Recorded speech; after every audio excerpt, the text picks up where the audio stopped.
വിശക്കുന്നവന് ഭക്ഷണം നൽകാനും ദാഹിക്കുന്നവന് ജലം നൽകാനും വസ്ത്രമില്ലാത്തവനെ ഉടുപ്പിക്കാനും കാരാഗ്രഹത്തിലുള്ളവനെ സന്ദർശിക്കാനും ആരോരുമില്ലാത്തവർക്കൊക്കെ ആരൊക്കെയായി മാറിത്തീരാനുമായി സ്വന്തം ജീവിതം ഒഴിഞ്ഞുവെക്കുന്ന ഒത്തിരി ദൈവവിളികളുണ്ട്. ഇത്തരത്തിലുള്ള വൈദികരെ, സന്യസ്തരെ നാം പരിചയപ്പെടുന്ന ഡിവൈൻ കോളിലേക്ക് സ്വാഗതം. തിരുസഭയുടെ കാരുണ്യത്തിൻ്റെ മുഖം അനേകർക്ക് തങ്ങളുടെ ജീവിതം കൊണ്ട് പങ്കുവയ്ക്കുന്ന വൈദികർ, ആരോരുമില്ലാത്ത ജീവിതങ്ങൾക്ക് തണലേകുന്ന ശുശ്രൂഷകൾ നിർവഹിക്കുന്ന ദൈവവിളികൾ. ഇത് ബദനി സന്യാസ വൈദികനായ ഫാദർ ജെയിംസ് മാത്യു കൈപ്പള്ളിൽ. കറുകച്ചാൽ ബദനി സ്നേഹതീരത്തും മറ്റു ബദനി സഭയുടെ അഗതികൾക്കായുള്ള ഭവനങ്ങളിലും ശുശ്രൂഷ ചെയ്യുന്ന ജെയിംസ് അച്ഛൻ തൻ്റെ ദൈവവിളിയുടെ മഹത്വവും ദൈവം വഴി നടത്തുന്ന അനുഭവങ്ങളും നമ്മോട് പങ്കുവയ്ക്കുന്നു. ഇന്ന് നമ്മളോടൊപ്പം ഉള്ളത് മലങ്കര സഭയിലെ ബദനി സന്യാസ സമൂഹത്തിലെ അംഗമായിട്ടുള്ള ജെയിംസ് അച്ഛനാണ്. അച്ഛ, ഡിവൈൻ കോളിലേക്ക് ഒത്തിരി സ്നേഹത്തോടെ അച്ഛനെ സ്വാഗതം ചെയ്യുന്നു. അച്ഛ, അച്ഛൻ്റെ പ്രേക്ഷിത പ്രവർത്തന മേഖലയിലേക്കൊക്കെ കടക്കുന്നതിന് മുമ്പ് അച്ഛൻ ഇപ്പോൾ ആയിരിക്കുന്ന ശുശ്രൂഷ മേഖലകളെ പറ്റി ഒന്ന് പറയാമോ? എവിടെയാണ്, എന്താണ് എന്ന്? ഞാനിപ്പോൾ ആയിരിക്കുന്നത് കറുകച്ചാലിനടുത്ത്, കോട്ടയം ജില്ലയിലെ കറുകച്ചാലിനടുത്തുള്ള ബദനി സ്നേഹതീരം എന്നുള്ളൊരു ഓൾഡ് ഏജ് ഹോമിലാണ്. ബദനി ആശ്രമം സ്ഥാപിച്ചിട്ട് 100 വർഷമായപ്പോൾ അതിൻ്റെ ഒരു ഓർമ്മയ്ക്കായിട്ട് ഞങ്ങൾ തുടങ്ങിയൊരു അഗതി മന്ദിരമാണ്. അവിടെയാണ് ഇപ്പോൾ ആയിരിക്കുന്നത്. അതിൻ്റെ നേതൃത്വത്തിലാണ് അച്ഛനായിരിക്കുന്നത്. അതെ അതെ അതെ. അച്ഛൻ്റെ ഒരു ദൈവവിളിയെ പറ്റിയൊക്കെ ഓർക്കുമ്പോൾ അച്ഛൻ്റെ കുടുംബം, ദൈവവിളി, ഇത്തരം കാര്യങ്ങളെ പറ്റി ഒന്ന് പെട്ടെന്ന് പറയുകയും ഒപ്പം എന്തുകൊണ്ടാണ് ഈ ഒരു സന്യാസ സഭയിലേക്ക് ഒരു സന്യാസ വൈദികനാകാൻ കടന്നു വന്നത് എന്നതിനെ പറ്റി പറയാമോ? ഞാൻ ജനിച്ചതും വളർന്നതുമൊക്കെ പത്തനംതിട്ട ജില്ലയിലെ സിതത്തോട് എന്നൊരു സ്ഥലത്താണ്. അവിടെ നിന്നും ഞങ്ങളുടെയൊക്കെ വിദ്യാഭ്യാസമായിട്ടൊക്കെ ബന്ധപ്പെട്ട് ഞങ്ങൾ കോട്ടയത്തിലേക്ക് തന്നെ വന്നു. കോട്ടയം കറുകച്ചാൽ എന്നുള്ള സ്ഥലത്താണ് ഇപ്പോൾ ഉള്ളത്. കറുകച്ചാൽ സെൻറ്റ് ജോർജ് മലങ്കര കത്തോലിക്ക പള്ളി എടവാങ്ങുമാണ്. എൻ്റെ കുടുംബത്തെക്കുറിച്ച് ആദ്യമേ പറയുകയാണെങ്കിൽ പപ്പ, അമ്മ ഉണ്ട്, പിന്നെ 2 പെങ്ങന്മാരാണ് എനിക്കുള്ളത്. അവർ 2 പേരുടെയും കല്യാണം കഴിഞ്ഞു. ഒരാൾക്കൊരു കുഞ്ഞുണ്ട്. അവരെല്ലാവരും ദൈവം സഹായിച്ചാൽ ഇപ്പോൾ വെളിനാട്ടിൽ ജോലി ചെയ്യുന്നു. അങ്ങനെ ഒരു കുടുംബ പശ്ചാത്തലമാണ് എനിക്കുള്ളത്. ഇനി എൻ്റെ ദൈവവിളിയെക്കുറിച്ച് പറയുകയാണെങ്കിൽ എല്ലാം ഒരത്ഭുതം, അല്ലെങ്കിൽ തിരിഞ്ഞു നോക്കുമ്പോൾ ഒത്തിരി സന്തോഷം, കണ്ണ് നിറയുന്ന അനുഭവങ്ങളാണുള്ളത്. കാരണം എൻ്റെ 13 വയസ്സ് വരെ സ്വന്തമായിട്ട് ഞങ്ങൾക്കൊരു വീടോ സ്ഥലമോ ഒന്നുമില്ല. പല വാടക വീട്, എനിക്കൊന്ന് 13 വർഷമായിട്ട് ഒരു 26 വാടക വീടെങ്കിലും മാറിയിട്ടുണ്ടാവും. ഇരട്ടി, ഒട്ടും അതിശോക്തിയായിട്ട് പറയല്ല, മാറിയിട്ടുണ്ട്. കാരണം അത്രമാത്രം ദാരിദ്ര്യത്തിൽ നിന്ന് വന്ന ഒരു വ്യക്തിയാണ് ഞാൻ. അതെന്തിനാണ് ഇപ്പോൾ ഞാൻ മെൻഷൻ ചെയ്തതെന്ന് ചോദിച്ചാൽ, ഞാൻ ഒറ്റമകനാണെന്ന് ഞാൻ പറഞ്ഞു. പക്ഷേ എൻ്റെ മാതാപിതാക്കന്മാർക്ക് അതവർക്കൊരു, ഞാൻ ഒറ്റമകനാണ്, സാമ്പത്തിക അടിത്തറയില്ല, അതുകൊണ്ട് സന്യാസത്തെക്കുറിച്ചോ അല്ലെങ്കിൽ പൗരോഹിത്യത്തിന് പോകുന്നതിന് അവർക്കൊരു തടസ്സമേ അല്ലായിരുന്നത്. അത് പറയാൻ വേണ്ടി മാത്രമാണ് ഇപ്പോൾ മെൻഷൻ ചെയ്തത്. അങ്ങനെ അത്യാവശ്യം പഠിക്കാൻ ഒരു എബോവ് ആവറേജ് വിദ്യാർത്ഥി ആയിരുന്നു എന്നാണ് എൻ്റെ ഒരു തോന്നൽ. അതിൻ പ്രകാരം 10ാം ക്ലാസ് വരെ പഠിച്ചു വന്നു. അന്നും എന്നും മനസ്സിലൊരാഗ്രഹമേ ഉള്ളൂ, വൈദികനാവണം എന്ന്. അതിൻ പ്രകാരം 10ാം ക്ലാസ്സിലെ പരീക്ഷയൊക്കെ കഴിഞ്ഞു. ഇന്നത്തെ പത്തനംതിട്ട രൂപത അന്ന് തിരിഞ്ഞിട്ടില്ല. തിരുവനന്തപുരം മേജർ അതിരൂപതയിലെ സെമിനാരിയിൽ പിന്നെ ദൈവവിളി ക്യാമ്പിന് വേണ്ടി പോവുകയും അവിടുന്ന് എല്ലാ ദൈവവിളി ക്യാമ്പും ഇൻ്റർവ്യൂ എല്ലാം കഴിഞ്ഞ് തിരിച്ച് ഞാനിവിടെ വീട്ടിലെത്തി. എൻ്റെ റിസൾട്ട് അല്പം നമുക്ക് ടെൻഷനൊക്കെ ഉണ്ടാവില്ല ഒരു റിസൾട്ടിൻ്റെ കാര്യത്തിൽ. അങ്ങനെ റിസൾട്ടിന് വേണ്ടി ഞാൻ പോവുകയാണ്. ഞാൻ അമ്മയുടെ 100 രൂപ ഞാൻ വാങ്ങിച്ചു അന്ന്. 2 എൻ്റെ മനസ്സിലുള്ളത്. ജയിക്കുമെന്നൊരു പേടി, ഉറപ്പൊന്നുമില്ല. ജയിക്കുമെന്നൊരു പേടിയുണ്ട്, തോക്കുമെന്നൊരു പേടിയുണ്ട്. ആ 100 രൂപ വാങ്ങിച്ചു. എൻ്റെ മനസ്സിലിതാണ്, 100 രൂപ വാങ്ങിച്ചുകൊണ്ട് ജയിച്ചാൽ മുട്ടായി വാങ്ങിച്ചുകൊണ്ട് വരിക, തോറ്റാൽ നാട് വിടുക. അത് മാത്രമായിരുന്നു മനസ്സിൽ. അങ്ങനെ റിസൾട്ടിന് ചെന്നു. എൻ്റെ ആദ്യത്തെ റിസൾട്ട് എടുത്തു. 460 മേലെ മാർക്കുണ്ട് ആ സമയത്ത് എനിക്ക്, 600-ൽ. നല്ലൊരു മാർക്കാണത്. പക്ഷേ ഒരു വിഷയം, കണക്ക് സെക്കൻഡ്, അത് 1 മാർക്കിന് പോയിരിക്കുക. അപ്പോൾ ഞാൻ ഒന്നും കൂടെ വീണ്ടും ചെക്ക് ചെയ്തു, അതങ്ങനെ തന്നെയാണ്. അപ്പോൾ കൃത്യം ബസ് സ്റ്റാൻഡിൽ വന്നു. ഞാൻ ആരെയും വിളിച്ചില്ല. എൻ്റെ പപ്പായുടെ അമ്മ വല്യമ്മച്ചയെ വിളിച്ച് ഇങ്ങനെ കാര്യം പറഞ്ഞു. ഇങ്ങനെയാണ് സംഭവം, എനിക്ക് വീട്ടിലോട്ട് പോകാൻ പറ്റത്തില്ല, ഞാൻ വീട്ടിലോട്ട് പോവില്ല. അത് അല്പം വിഷമത്തോടും കരഞ്ഞുകൊണ്ടൊക്കെയാണ് പറഞ്ഞത്. അവ പെട്ടെന്ന് വല്യമ്മച്ചി വീട്ടിൽ വിളിച്ച് പറഞ്ഞു, വേഗം ഒന്ന് അവനെ ഇത് ചെയ്യ്, അവന് ഇങ്ങനെ ഒരു ഇതിൽ നിൽക്കുക. അപ്പോൾ വീട്ടിലേക്ക് തിരിച്ചു ചെന്നു. എന്നിട്ട് പിന്നെ വല്യമ്മച്ചിയോട് നിന്ന് എക്സാമിന് വേണ്ടി പഠിച്ചു. ഒരു മാർക്കിന് പോയ എൻ്റെ വിഷയം എനിക്ക് 50-ൽ 38 മാർക്കോളം ഇതിൽ ഞാനത് ഒരു മാസം കൊണ്ട് പഠിച്ചെടുത്തു. ഇതെന്തുകൊണ്ടാണ് വീണ്ടും ഈ ഒരു ഇൻസിഡൻറ്റ് എന്തുകൊണ്ടാണ് പറയുന്നത് ചോദിച്ചാൽ, ഈ ബദനി ആശ്രമം, ഞാൻ ഇപ്പോൾ ഇരിക്കുന്ന കാവ്യ ഉടുപ്പുള്ള ഒരാശ്രമത്തെക്കുറിച്ചോ ഈ സന്യാസ സമൂഹത്തെക്കുറിച്ചോ എനിക്കൊന്നും, ഞാനിങ്ങനെ ആളെ കണ്ടിട്ടേയില്ല. അപ്പോൾ ഞാൻ പറഞ്ഞല്ലോ, സെമിനാരിയിൽ പോയി ഇൻ്റർവ്യൂ എല്ലാം കഴിഞ്ഞ് വന്നു. പക്ഷേ അവരെന്നെ വിളിച്ചില്ല, കാരണം ഞാൻ തോറ്റതുകൊണ്ട്. അങ്ങനെയാണ് ഞാൻ ഒരു മാസത്തെ പരീക്ഷയ്ക്ക് വേണ്ടി പഠിക്കാനായിട്ട് പപ്പായുടെ വീട്ടിൽ പോയി നിൽക്കുമ്പോഴാണ് അവിടുത്തെ വികാരിമാർ, അച്ഛന്മാർ, ബദനി ആശ്രമത്തിലെ അച്ഛന്മാരാണ്. അവർ എന്താണ് ആഗ്രഹം ചോദിച്ചു. ഞാൻ പറയും ഇതുപോലെ അച്ഛനാണോ എന്നാണ് ആഗ്രഹം. എന്നാൽ പിന്നെ ഞങ്ങളുടെ കൂടെ വരിക എന്ന് പറഞ്ഞ് അങ്ങോട്ടും ഇങ്ങോട്ടും ഒന്നും ചിന്തിച്ചില്ല. അന്ന് അവരുടെ കൂടെ ഇറങ്ങി തിരിച്ചതാണ്. അപ്പോൾ ഞാൻ വിചാരിക്കുന്നത്, ഇന്ന് തിരിഞ്ഞു നോക്കുമ്പോൾ എനിക്ക് പിന്നെ എൻ്റെ പഠനകാര്യങ്ങളൊക്കെ ഇങ്ങോട്ട്, എനിക്ക് തിയോളജി വരെ മുഴുവൻ എനിക്ക് ഫസ്റ്റ് ക്ലാസ് മാർക്കോടെ ഞാൻ പാസ്സായത്. അപ്പോൾ ഇന്ന് ഞാൻ വിശ്വസിക്കുന്നേ ഉള്ളൂ, ബദനി ആശ്രമത്തിൽ വരാൻ വേണ്ടി എനിക്ക് തന്ന ചെറിയൊരു ഒരു ഷോക്കെന്ന് പറയാൻ പറ്റത്തില്ല, എന്നെ ഒന്ന് ഡൈവേർട്ട് ചെയ്ത് വിടാൻ വേണ്ടിയുള്ള ചെറിയൊരു അനുഭവമായിട്ട് മാത്രമാണ് ഇന്ന് എനിക്കത് കാണാൻ പറ്റുക. ഉറപ്പായിട്ടും വെച്ചാൽ അച്ഛൻ തിരിഞ്ഞു നോക്കുമ്പോൾ നമുക്കെല്ലാം നമ്മുടെ ജീവിതത്തിൽ തോൽവികൾ പോലും തമ്പുരാൻ എത്ര മനോഹരമായിട്ട് ക്രമീകരിക്കും നമുക്കറിയാം. അച്ഛനായിരിക്കുന്നത് ബദനി സന്യാസ സമൂഹത്തിലാണ്. ചിലർക്കെങ്കിലുമൊക്കെ ഈ സന്യാസ സമൂഹത്തെ അത്ര പരിചയം കാണില്ല. പെട്ടെന്നൊന്ന് അച്ഛനായിരിക്കുന്ന ഈ സന്യാസ സമൂഹത്തെ പറ്റി പറയാമോ? മലങ്കര സഭ തന്നെ നമുക്കറിയാം 91 വർഷമായിട്ടുള്ളൂ പുനരയിക്കപ്പെട്ടിട്ട്. അതിനു മുമ്പേ ഏകദേശം ഇപ്പോൾ 102 വർഷം മുമ്പ് ഓർത്തഡോക്സ് സഭയിൽ ഉടലെടുത്ത ഒരു സന്യാസ സമൂഹമാണ് ഇത്. മലങ്കര സഭയുടെ ആധ്യാത്മിക നവീകരണം വഴി ഭാരത സുവിശേഷവൽക്കരണം ലക്ഷ്യമാക്കിക്കൊണ്ടാണ് ഞങ്ങളുടെ സമൂഹ സ്ഥാപകൻ മാർ യോവാനിയോസ് പിതാവ് ഈ സമൂഹം സ്ഥാപിക്കുക. ഓർത്തഡോക്സ് സഭയിൽ അദ്ദേഹം കത്തോലിക്ക സഭയിലേക്ക് പുനരയിക്കപ്പെടുകയും ശേഷം കത്തോലിക്ക സഭയിൽ ഇന്നും ഓർത്തഡോക്സ് സഭയിൽ ബദനിയുണ്ട്, ഓർത്തഡോക്സ് സഭയിലും ബദനിയുണ്ട്, കത്തോലിക്ക സഭയിലും ബദനി ആശ്രമമുണ്ട്. ഞങ്ങളുടെ പ്രത്യേകിച്ച് സിദ്ധി എന്താണെന്ന് ചോദിച്ചാൽ, നമ്മുടെ കർത്താവ് ഈശോ മിശിഹായെ അവിടുത്തെ പ്രാർത്ഥനാ ജീവിതത്തിലും കർമ്മ ജീവിതത്തിലും അടുത്ത് അനുകരിക്കുക എന്നുള്ളതാണ് സിദ്ധി. ഞങ്ങളുടെ ഓരോ പ്രവർത്തനങ്ങളിലും അപ്രകാരമാണ് കടന്നു വരിക. ഏകദേശം 200-ലധികം ആൾക്കാരും അച്ഛന്മാരും സന്യാസ സഹോദരരും സന്യാസ വൈദികരും ഉണ്ട്.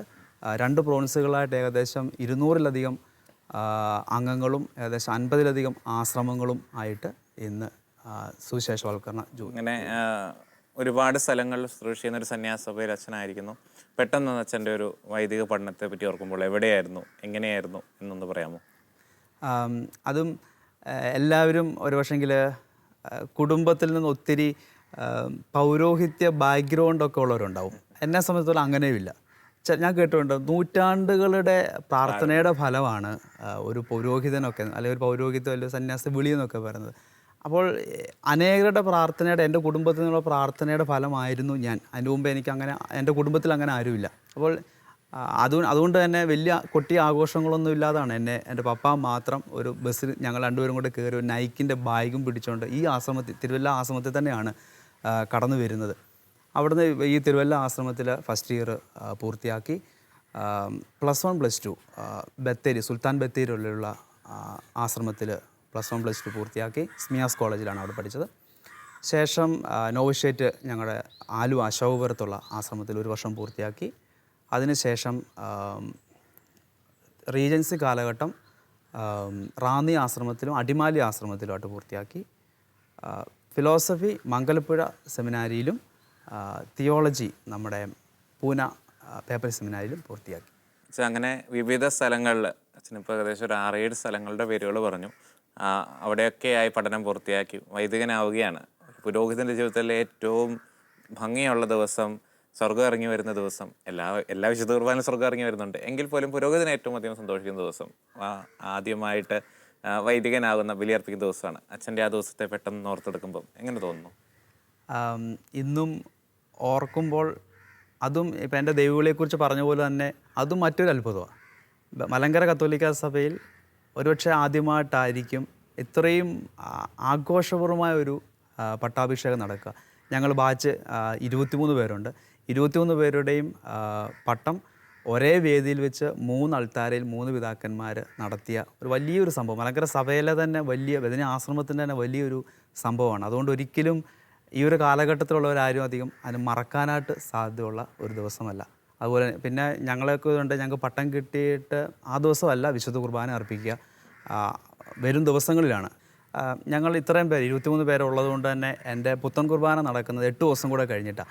ഈ 8 ദിവസവും ശരിക്കും പറഞ്ഞാൽ കാത്തിരിക്കുകയാണ് എന്തിനു വേണ്ടി, ഒരു വിശുദ്ധ കുർബാന പുതിയതായിട്ട് അർപ്പിക്കാൻ വേണ്ടി. അങ്ങനെ ആ ജനുവരി 8 കഴിഞ്ഞിട്ട് 16-ാം തീയതി വിശുദ്ധ ബലി അർപ്പിക്കുമ്പോൾ ഒരു പക്ഷെങ്കിൽ 29 വർഷത്തെ, എന്ന് പറഞ്ഞാൽ 29 വർഷം എന്ന് പറഞ്ഞാൽ ചിലപ്പോൾ ഓർമ്മയില്ലാത്ത വർഷങ്ങളുണ്ട്, അങ്ങനെ അല്ലെങ്കിൽ 10-25 വർഷത്തെ കാത്തിരിപ്പിൻ്റെ ഏറ്റവും ഒരു ജ്വലിക്കുന്ന അല്ലെങ്കിൽ മധുരമുള്ളൊരു ഓർമ്മയായിട്ടാണ് ഇന്നും അത് കിടക്കുക. കാരണം നമ്മൾ കേട്ടിട്ടുള്ള അല്ലെങ്കിൽ ഇത്രയും നാളത്ത് പഠിച്ചറിഞ്ഞ ഈശോയെ സ്വന്തം കരങ്ങളിൽ എടുക്കുമ്പോഴുള്ള ഒരു ആങ്സൈറ്റി എന്ന് പറയാൻ പറ്റത്തില്ല, പക്ഷേങ്കിൽ ഒരു അനുഭവം അത് പറഞ്ഞറിയിക്കാനായിട്ട് ബുദ്ധിമുട്ടുണ്ട്. ചില വാക്കുകൾ നമുക്ക് മിസ്സിങ് ആവും.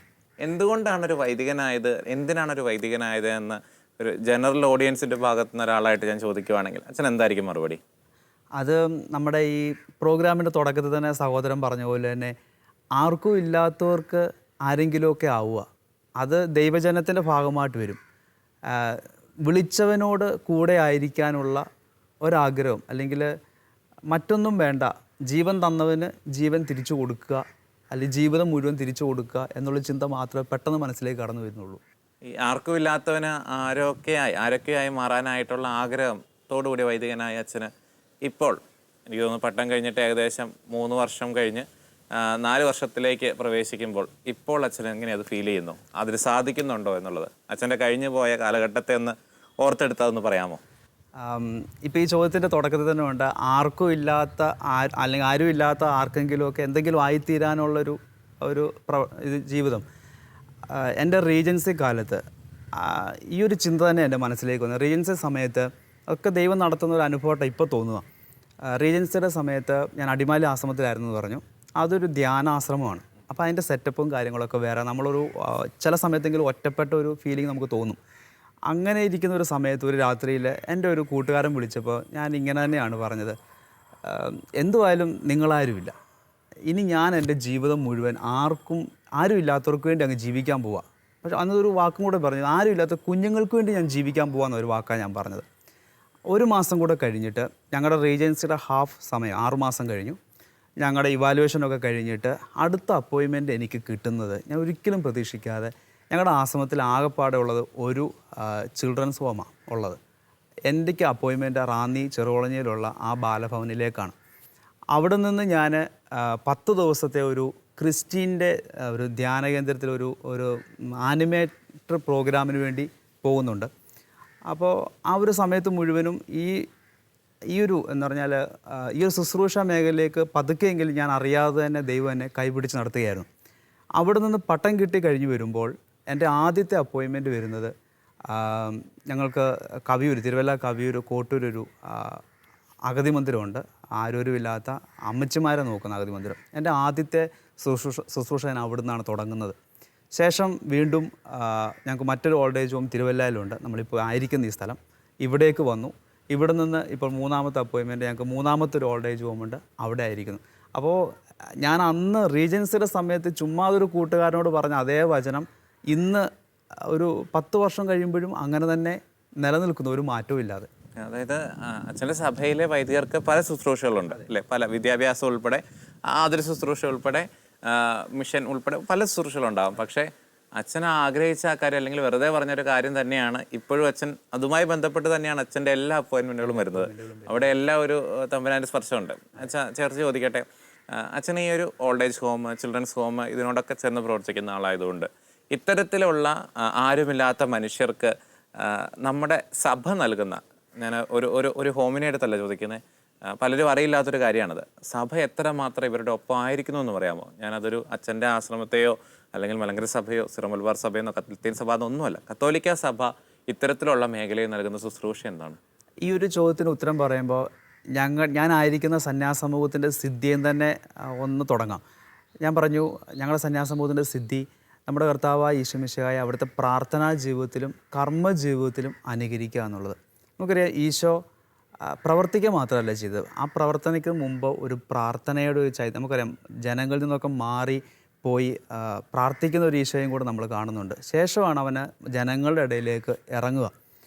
ഈ ഒരു ചോദ്യം വരുമ്പോൾ തന്നെ കത്തോലിക്ക സഭയിൽ ഇതൊന്നും ഒരു സോഷ്യൽ വർക്കല്ല, അല്ലെങ്കിൽ പല ഇൻസ്റ്റിറ്റ്യൂഷനുണ്ട്, അതിൽ ഒന്നല്ലിത്, കൗണ്ട് ചെയ്യാൻ പാടുള്ള ഒന്നല്ലത്. അതിനേക്കാൾ ഉപരി നമുക്കറിയാം മദർ തെരേസ അതിരാവിലെ എഴുന്നേറ്റ് വിശുദ്ധ കുർബാനയുടെ മുമ്പിലിരുന്ന് അതിൽ നിന്ന് സ്വീകരിക്കുന്ന എനർജി, ആ ഒരു വലിയ ശക്തിയുണ്ട് ദിവ്യകാരുണ്യത്തിൻ്റെ. ആ ശക്തിയിൽ നിന്നാണ് പിന്നീട് മനുഷ്യരിലേക്ക് ഇറങ്ങുക. അതുതന്നെയാണ് ഞങ്ങളുടെ സിദ്ധിയും പറഞ്ഞു വെക്കുക. പ്രവർത്തനം, പ്രാർത്ഥനയിൽ നിന്ന് കിട്ടുന്ന ചൈതന്യം, അല്ലെങ്കിൽ വിശുദ്ധ കുർബാനയിൽ നിന്ന്. ഇന്നിപ്പോൾ ഞാൻ എൻ്റെ പുതിയ സ്ഥലത്ത് ചെന്നപ്പോഴാണെങ്കിലും അവിടെ ഒരു പുതിയ മനോഹരമായ ഒരു ചാപ്പൽ അവിടുത്തെ ജനങ്ങളുടെ സഹായം കൊണ്ട് ചെയ്തു. അവിടെ ആദ്യം ചെയ്തത് രാവിലെ എന്നും 1 മണിക്കൂറോടെ വിശുദ്ധ കുർബാനയുടെ ആരാധനയുണ്ട്. ഈ ആരാധനയുടെ മുമ്പിലിരുന്ന് എല്ലാം മറന്ന് ഒന്നിരിക്കുമ്പോൾ പിന്നീട് 8 മണി വിശുദ്ധ കുർബാന കഴിഞ്ഞിട്ടുള്ള 8 മണി മുതൽ വൈകുന്നേരം കിടക്കയിൽ ചെല്ലുന്ന സമയം വരെ തമ്പുരാൻ ഉള്ളം കയ്യിൽ കൊണ്ട് നടക്കുന്ന ഒരനുഭവം. അതുകൊണ്ട് തന്നെ മറ്റൊരു പല ഇൻസ്റ്റിറ്റ്യൂഷൻ പോലെ കൗണ്ട് ചെയ്യാൻ പറ്റുന്ന ഒന്നല്ല സഭയുടെ ഈ സോഷ്യൽ വർക്ക് അല്ലിത്. അതിനേക്കാൾ ഉപരി ഒരു ശുശ്രൂഷയുടെ തമ്പുരാൻ ചെയ്തതുപോലെ തന്നെ പ്രാർത്ഥനയിൽ നിന്ന് ശക്തി, വിശുദ്ധ കുർബാനയിൽ നിന്ന് ശക്തി സ്വീകരിച്ച് നമ്മൾ ഈ പാവപ്പെട്ട മനുഷ്യർ, ആരോഗ്യമില്ലാത്ത മനുഷ്യർക്ക് എല്ലാമായി അവർക്ക് വേണ്ടതെല്ലാം നൽകുന്നു. അതുകൊണ്ട് തന്നെ ലോകം മുഴുവൻ, പ്രത്യേകിച്ച് കേരളത്തിൽ നമുക്കറിയാം എന്തോരം സന്യാസികൾ, വൈദികർ ഈ ഒരു മേഖലയിൽ പ്രവർത്തിക്കുന്നുണ്ട്. അതുകൊണ്ട് ഞാൻ ആദ്യം പറഞ്ഞ വാക്ക് തന്നെ എടുക്കുകയാണ്. ഇൻസ്റ്റിറ്റ്യൂഷൻ അല്ലാത്തതുകൊണ്ട് തന്നെ നമ്മളിതിനൊരു പരസ്യമോ ഒരു കൊട്ടിഘോഷമോ ഒന്നും കൊടുത്തിട്ടില്ല. അതുകൊണ്ട് നമ്മളെ ഇങ്ങനൊരു ശുശ്രൂഷ നമ്മൾ ചെയ്യുന്നു എന്നുള്ള കാര്യം അധികം ആർക്കും ഒരുപക്ഷെ അതുകൊണ്ട് തന്നെ അറിയുകയില്ല. നമ്മൾ പ്രവർത്തിക്കുകയില്ല. അതുകൊണ്ട് തന്നെ ഞാൻ ഒരു വാക്ക് ഉപയോഗിക്കുക, നമ്മൾ ജീവിക്കുക. ഇവരോടൊപ്പം ജീവിക്കുന്നതുകൊണ്ട് തന്നെ ഈ ജീവിതം ചില സമയത്തെങ്കിലും കാണാതെ, പുറം ലോകം കാണാതെ പോകുന്നുമുണ്ട്. ദിവ്യകാരുണ്യത്തിൽ നിന്നും സ്വീകരിക്കുന്ന സ്വർഗീയ ചൈതന്യത്താൽ അഗതികൾക്കും ആരോരുമില്ലാത്തവർക്കുമിടയിൽ ഈ വൈദികൻ തൻ്റെ ദൈവവിളിയുടെ സുഗന്ധം പങ്കുവയ്ക്കുന്നു. രോഗികൾക്കും ആലംബഹീനർക്കും തണലാകുന്നു. സുവിശേഷത്തിൻ്റെ പ്രകാശം ഇവർക്ക് പകർന്നു നൽകുന്നു. ദൈവം വിളിച്ചു ഭരമേൽപ്പിച്ച തൻ്റെ ഈ പ്രേഷിത ദൗത്യം ഈ കാലഘട്ടത്തിൽ ഏറെ പ്രാധാന്യമേറിയതെന്ന് ജെയിംസ് അച്ഛൻ തിരിച്ചറിയുന്നു. ക്രിസ്തുവിൻ്റെ സ്നേഹം പങ്കുവച്ച് ഈ ജീവിതങ്ങളോടൊപ്പം തൻ്റെ ദൈവവിളിയെ കർത്താവിന് സ്വീകാര്യമായ ജീവിതബലിയായി പകർന്നു നൽകുന്നു. അച്ഛാ, വൈദികനായിട്ട് ഏകദേശം ഒരു 3-4 വർഷത്തോളമായി. അച്ഛൻ്റെ വൈദിക ജീവിതത്തിലേക്ക് തിരിഞ്ഞു നോക്കുമ്പോൾ എത്രമാത്രം ഓരോ ക്രൈസ്തവൻ്റെയും ജീവിതം കേന്ദ്രീകരിച്ചിരിക്കുന്ന വിശുദ്ധ കുർബാനയിലാണ്. അച്ഛൻ്റെ വൈദിക ജീവിതത്തിൽ എത്രമാത്രം വിശുദ്ധ കുർബാന അച്ഛന് പിന്തുണയായി, അച്ഛൻ്റെ ഒരു ജീവിതത്തിൻ്റെ ഭാഗമായി മാറിയിട്ടുണ്ട്? അച്ഛന് ഉറപ്പായിട്ടും എന്തെങ്കിലുമൊക്കെ ഉദാഹരണങ്ങൾ പറയാനുണ്ടാകും, ഒന്ന് ഓർത്തെടുക്കാമോ? എന്നൊക്കെ എനിക്കൊരു ബുദ്ധിമുട്ടുണ്ടായോ അല്ലെങ്കിൽ ഒരു ട്രബിൾ ഉണ്ടാവുന്നു എന്ന് എനിക്ക് തോന്നുമ്പോൾ ഞാൻ ആദ്യം പോയിരിക്കുക അൾത്താരയുടെ മുന്നിലാണ്. അതൊരു ഭംഗി വാക്കായിട്ട് പറഞ്ഞതല്ല. ഈ പറയുന്നത് തെറ്റാണോ എന്ന് എനിക്കറിയത്തില്ല. ഓരോ അൾത്താരയ്ക്കും ഒരു വിശുദ്ധിയും ഒരു പരിപാവനതയുണ്ട്.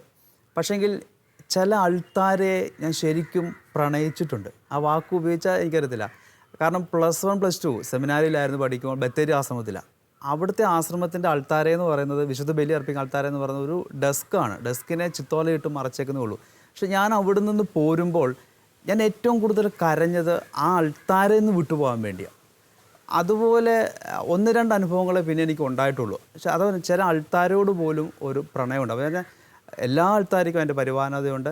എന്തു വന്നാലും ഓടി അണയാൻ, പ്രത്യേകിച്ച് ഒരു പുരോഹിതന് ഓടി അണയാൻ ഒരു സ്ഥലമെന്ന് പറയുന്നത് വിശുദ്ധ കുർബാന മാത്രമേ ഉള്ളൂ. ആ വിശുദ്ധ കുർബാന നെഞ്ചോട് ചേർക്കും, കാസായും പീലാസയും നെഞ്ചോട് ചേർക്കുമ്പോൾ അത് മരിക്കുമ്പോൾ ഞങ്ങളെ കിടത്തുന്നതും കാസായും പീലാസയും പിടിച്ചിട്ടാണ്. ഞങ്ങളുടെ ജീവിതം മുഴുവൻ മരണത്തിലും ഞങ്ങൾക്ക് സ്വന്തമെന്ന് പറയാൻ ഈ ബലിപീഠവും ഈ കാസായും പീലാസയും മാത്രമേ ഉള്ളൂ. അച്ഛാ, ഈ കാസയും പീലാസയും ചേർത്ത് പിടിച്ച ജീവിതത്തിൽ നിങ്ങൾ വാഗ്ദാനം ചെയ്യുന്നതാണ് അനുസരണം, ബ്രഹ്മചര്യവും ദാരിദ്ര്യവും. ജീവിക്കുന്നത് 2021 അത്ര എളുപ്പമാണോ? അതൊക്കെ ഞാൻ മനസ്സിലാക്കുന്നു സബ്ജക്റ്റീവാണ്. ഒരു വ്യക്തി കേന്ദ്രീകൃതമാണത്. കോടിക്കണക്കിന് രൂപ ആസ്തിയുള്ള വൈദികൻ ഒന്നുമില്ലാത്ത ഒരു മനുഷ്യനെ പോലെ ഈ ആശ്രമത്തിൽ ജീവിക്കുന്നവരുണ്ട്. അതായത് കുടുംബത്തിൽ ഏത് രീതിയിൽ ലാവിഷായിട്ട് ജീവിക്കാനും കഴിവുള്ള ഒരാൾ, അതിനെ ആവശ്യമായി ഇവിടെ ജീവിക്കുമ്പോൾ ഏറ്റവും ഒരു ദരിദ്രനെ പോലെ മനോഭാവത്തിലും ജീവിതത്തിലും ജീവിക്കുന്നവരുണ്ട്. അപ്പോൾ അതുകൊണ്ട് തന്നെ അത് സബ്ജക്റ്റീവാണ്, ഓരോ വ്യക്തിയെയും ആശ്രയിച്ചിരിക്കുന്നു എന്നാണ് ഞാൻ മനസ്സിലാക്കുക. ഈ ഒരു 3 വൃദ്ധങ്ങളെ, അതായത് ഈ 3 വൃദ്ധങ്ങളാണ് നമ്മുടെ വൈദിക ജീവിതത്തിൻ്റെ ഏറ്റവും വലിയ ഭംഗി എന്ന് പറയുന്നത്. എത്ര വലിയ ഈ പറയുന്ന പോലെ സമ്പന്നനായാലും അല്ലെങ്കിൽ പഠിത്തത്തിൽ മിടുക്കനായാലും മുതിർന്നവരെ അനുസരിക്കാനും ബ്രഹ്മചര്യം കാത്തു സൂക്ഷിക്കാനും ദാരിദ്ര്യത്തിൽ ജീവിക്കാനും ഒക്കെ ഉള്ളത്. അച്ഛൻ്റെ ജീവിതത്തിൽ തിരിഞ്ഞു നോക്കുമ്പോൾ അല്ലെങ്കിൽ അച്ഛൻ്റെ ഈ പൗരോഹിത്യ ജീവിതത്തിൽ ഈ ഒരു 3 വൃദ്ധങ്ങൾ അച്ഛൻ എത്രമാത്രം വൈദിക ജീവിതത്തിൽ കോൺട്രിബ്യൂട്ട് ചെയ്തിട്ടുണ്ട്? ഈ 3 വ്രതങ്ങളും ഒരുപോലെയാണ്. പക്ഷെ അതിൽ തന്നെ ഞാൻ മനസ്സിലാക്കുന്നു, അനുസരണം എന്ന വ്രതത്തിന് ഒരു ഇച്ചിരി പരിഭാവനത ഞാൻ കൂടുതൽ കൊടുക്കുന്നു. മറ്റേനൊന്നും ഇതില്ലെന്നല്ല. അനുസരണം ഉണ്ട് എങ്കിൽ ബാക്കി ദാരിദ്ര്യവും ബ്രഹ്മചര്യവും ഒക്കെ കൂടെ വന്നോളും. കാരണം വെച്ചാൽ അനുസരണം, ബ്രഹ്മചര്യം എന്ന ഇത് തെറ്റിക്കരുതെന്നുള്ള നിയമം അനുസരിക്കാതിരിക്കുമ്പോഴാണല്ലോ ആ ഒരു വ്രതം ഇല്ലാതായി പോകുന്നത്. അതുകൊണ്ട് തന്നെ അനുസരണം എന്തിനും കണ്ണടച്ചുകൊണ്ട്. എന്നിരുന്നാലും എൻ്റെ ജീവിതത്തിൽ നിന്ന് ഒരു പെട്ടെന്നൊരു ഇൻസിഡൻറ്റ് പറയുകയാണെങ്കിൽ, ഞാൻ ഓർക്കുന്നത്, ഞാൻ ആദ്യം പട്ടം കിട്ടിയ അമ്മച്ചിമാരുടെ അഗതി മന്ദിരത്തിലാണെന്ന് പറഞ്ഞു. അവിടെ ആയിരിക്കുമ്പോഴാണ് എന്നോട് പ്രോൺഷാളച്ചൻ ചോദിക്കുന്നത്, ഇപ്പോൾ നമ്മളിവിടെ ആയിരിക്കുന്ന അഗതി മന്ദിരത്തിൻ്റെ ചാർജും കൂടെ ഏറ്റെടുക്കാമോ എന്ന് ചോദിക്കുന്നത്. അത് കഴിഞ്ഞിട്ട് 1 മാസം കഴിയുമ്പോഴാണ് ഈ കറുകച്ചാൽ ആശ്രമം വാങ്ങിക്കുന്നത്. എന്നോട് വീണ്ടും ചോദിച്ചു, ഇത് 3ഉം കൂടെ നോക്കി നടത്താമോ എന്ന് ചോദിച്ചു. ഞാൻ പറഞ്ഞു കുറച്ച് കഴിഞ്ഞിട്ട് വിളിക്കാവുന്നോ, ഒന്നും പറഞ്ഞില്ല. അച്ഛാ ഞാൻ ഓക്കെ ആണ് എന്ന് പറഞ്ഞു. പിന്നാണ് എനിക്ക് മനസ്സിലായത് അത്ര എളുപ്പമല്ല 3ഉം കൂടെ ഒന്ന്. ഞാൻ പറഞ്ഞു ആദ്യത്തെ ആശ്രമത്തിൻ്റെ പേര്, ഞാൻ ആദ്യം ഉണ്ടായിരുന്ന ആശ്രമത്തിൻ്റെ പേര് തന്നെ ബദനി ദിവ്യകാരുണ്യാലയം എന്നാണ്. അപ്പോൾ വിശുദ്ധ കുർബാനയ്ക്ക് ഒത്തിരി, അത് സ്ഥാപിച്ച അച്ഛൻ വിശുദ്ധ കുർബാനയ്ക്ക് ഒത്തിരി പ്രാധാന്യം കൊടുത്തുകൊണ്ട് പോകുന്ന ഒരു ആശ്രമം. പ്രത്യേകിച്ച് അവിടെ സിസ്റ്റേഴ്സ് ഉള്ളതുകൊണ്ട് ഈ ഒരു കാര്യങ്ങളൊക്കെ, വിശുദ്ധ കുർബാനയൊക്കെ വളരെ ഭംഗിയായിട്ട് നടക്കുന്ന ഒരു സ്ഥലം കൂടെയാണ്. അവിടെയും ഈ 3 സ്ഥാപനം കൂടെ നോക്കി നടത്താൻ, അത് അല്പകാലമേ ഉള്ളൂ എങ്കിലും 3 ഇതും കൂടെ നോക്കി നടത്താൻ എനിക്കൊരു, ഞാൻ പെട്ടെന്ന് ഓക്കെ പറയാനൊരു കാരണം ഇത് മാത്രമേ ഉള്ളൂ, വിശുദ്ധ കുർബാന അല്ലെങ്കിൽ ആ ഒരു പ്രാർത്ഥന, വിശുദ്ധ കുർബാന, അതിലൂന്നിയ ഒരു ജീവിതം, അതിൽ നിന്ന് എനിക്ക് പറ്റും, അല്ലെങ്കിൽ കുറേ പേര് നമ്മളെ സഹായിക്കാനും ഉണ്ടാവുമല്ലോ, ആ ഒരു ഇത് മാത്രമാണ് എന്നെ കണ്ണടച്ച് അച്ഛനോട് നോ പറയാതെ എന്ത് പറഞ്ഞാലും അത് അനുസരിച്ച്, ആ ഒരു അനുസരണത്തിൻ്റെ വ്രതത്തിന് കീഴിൽ പെട്ടെന്ന് ഞാനത്, അതായത് ഈ അനുസരണത്തിന് വേണ്ടി നമ്മളെ പ്രാപ്തനാക്കുന്നത് വിശുദ്ധ കുർബാനയാണ്. വിശുദ്ധ കുർബാനയിൽ നിന്ന് ലഭിക്കുന്ന ശക്തിയാണ്. അനുസരണം മാത്രമല്ല, ബ്രഹ്മചര്യമാണെങ്കിലും ദാരിദ്ര്യമാണെങ്കിലും വിശുദ്ധ കുർബാനയിൽ കേന്ദ്രീകൃതമായ ഒരു ജീവിതമാണ്. ഈശോടൊപ്പമാണ് നടക്കുന്നതെങ്കിൽ നമുക്കെല്ലാം എളുപ്പമാണ്. ലോകമാകാനുള്ള അനേകായിരം വൈദികരുടെ ജീവിതത്തെ പറ്റിയാണ് അച്ഛൻ പറഞ്ഞു വയ്ക്കുന്നത്. അതായത് ഏത് വൈദികനും എന്ത് ചെയ്താലും അതിൻ്റെ പൂർണ്ണത ഇരിക്കുന്നത് അത് വിശുദ്ധ കുർബാനയിൽ അർപ്പിച്ച് ചെയ്യുമ്പോഴാണ്. ഒത്തിരി കാര്യങ്ങൾ അച്ഛനോട് ഇനിയും ചോദിച്ചറിയാനുണ്ട്. അച്ഛൻ്റെ പ്രവർത്തനങ്ങളെപ്പറ്റിയും സന്യാസ സഭയെപ്പറ്റിയും നമ്മളായിരിക്കുന്ന ഈ ഒരു ശുശ്രൂഷ മേഖലയെപ്പറ്റിയും ഒക്കെയും അടുത്ത എപ്പിസോഡിൽ വീണ്ടും അച്ഛനുമായിട്ട് നമുക്ക് തുടരാം. അതുവരേക്കും അച്ഛ, താങ്ക് യു സോ മച്ച്. വിളവിൻ്റെ നാഥൻ വിളിക്കുന്നു നിന്നെ, വലയെറിഞ്ഞണയുക നിങ്ങൾ. വിളവേറെയാണു കതിർ കൊയ്തെടുത്തിടാൻ വിശ്വസ്തരാവുക നിങ്ങൾ. തല ചായ്ക്കുവാനിടമില്ലാത്തവൻ ഞാൻ, തണലായി മാറുക നിങ്ങൾ. സുഖമേറെയേകില്ല ഈ വഴികളെങ്കിലും, ലഹരിയായി ഞാൻ നിന്നിലലിയും. കവചങ്ങളെല്ലാം വലിച്ചെറിയണം, നിമിഷ സുഖമല്ലിതു സത്യം. ശാശ്വതമാം നിത്യജീവനെ നേടുവാൻ സ്വയമഴിഞ്ഞിടുക നിങ്ങൾ. ശാശ്വതമാം നിത്യജീവനെ നേടുവാൻ